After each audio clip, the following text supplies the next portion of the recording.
Ang sakim na aso.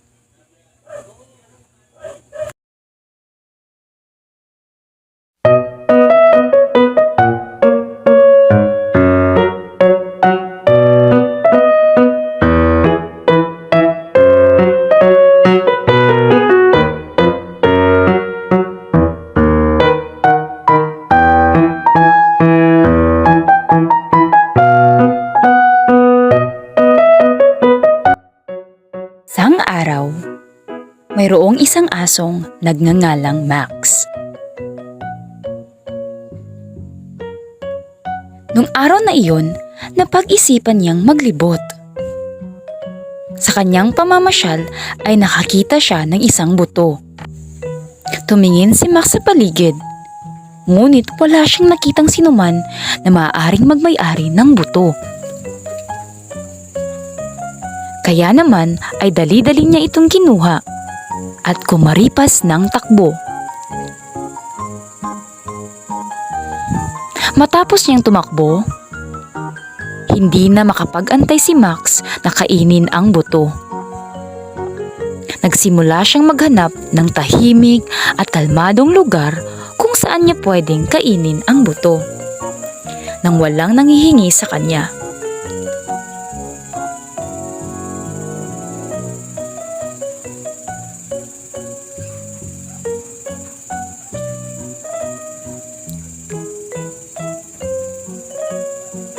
Kalaunan ay nakarating siya sa isang ilog na may tulay na gawa sa kahoy at ito ay kanyang tinawid.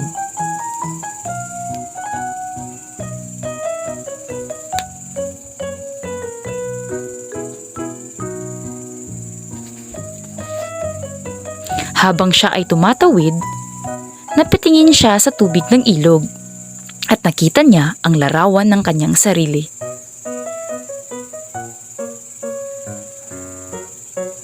Inakala ni Max na ang asong nasa refleksyon ay ibang asong may buto sa bibig.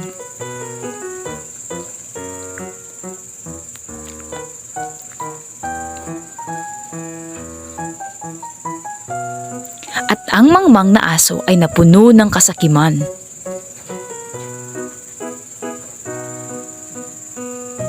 Ginusto ni Max ang buto ng asong nakita niya.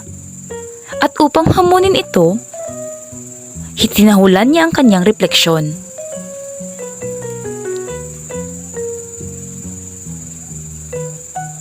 Ngunit pagkabukas pa lamang niya ng kanyang bibig, ay nahulog sa ilog ang butong nasa bibig niya. Galit na galit si Max nang malaman niyang nawala ang kanyang buto.